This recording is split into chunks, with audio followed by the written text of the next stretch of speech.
Bir müsəlman, bir muvahhid, tövhid ehli olan bir müsəlman bilir ki, Allahın kitabında tağuta mühakim olmaq küfürdür. Bitti.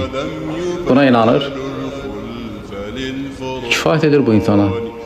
Yəni bir həyatda ola bilər, başına bir iş gələr, hə, onda gedər, bilən adama sual verər ki, mən başıma bir iş gəlib, necə aparım özümü?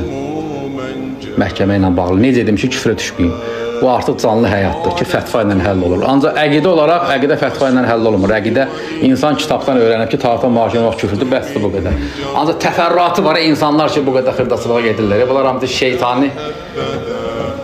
şeytani ab-havadır. Sadəcə məcbur qalanda artıq soruşurlar ki, yəni bu məsələ deyirlər ki, anlaşmalı. Anlaşanda tağuta gedib mühakimə olmaq, müraciət eləməkdir. Bu da küfür deyil, kökündən yalandır, batildir. Hər bir halda tağutun məhkəməsinə getmək küfürdür. Hakim seçmək küfürdür. Hökmü tələb etmək küfürdür. Həmən hökmü qəbullanmaq küfürdür. Anlaşdın və yaxud da anlaşmadın, fərqi yoxdur. Bu şəfaət mövzusunda insanlar hər dəfə özlərini təbrir edib, təmizə çatmadan ötürü gətirdiyi şübhələr var. Əgər desə ki, Allah razı qalsa, deyilsə, elə olsa, mənə də seçsə. İndi bunlarda da belə bir şey var.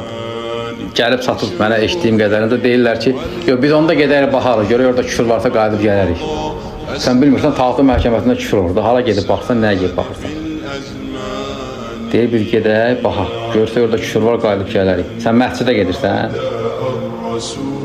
sən hala gedirsən ki, İslam mədrəsəsinə gedirsən, gedib baxarsan. Sənin getdiyin yer ilə küfürdür, tağut məhkəmədə. Nəyə gedib baxırsan ki, gedim görüm orada küfür var, yoxsa yox. Bu da batil bir şübhədir. Sənlər oraya gedirsən, gedim baxım. Gedəndə artıq sən nə məqsədlə gedirsən? Deməli, getdin birdən, baxsan görsən o kağız ki, orada küfür yoxdur, hakimdən tələb eləyəcəksən də bizi boşa. Elə küfürdür. Sən artıq elə o gedib baxana qədər artıq o fikirdəsən, evindən tərpənmirsən, gedim onu hakim təyin edin, bizim sənədi fəsx etsin. Artıq bunun özü küfürdür. Ona görə bu etiqadda olan insanlar bu etiqadları ilə küfür edirlər. Buna dəvət edənlər də, bu şübhəyə düşənlər də. Yəni, bir müsəlman bilməlidir ki, tağutdan anlaşsan da, anlaşmasan da hökm tələb eləmək olmaz, ona hakim təyin etmək olmaz. Anlaşmalı boşanma, bax budur, bunu qəsd edirlər. Türkiyədə məşhur mövzu indi burada gəlib çıxıb, məsələn, belə məğzi bundan ibarətdir. Tağutun hakimindən anlaşsan da, anlaşmasan da ondan hökm tələb eləmək küfürdür. Allah Azərbaycanın kitabında belədir. Hər bir müsəlmanın əqidəsi də belə olmalıdır.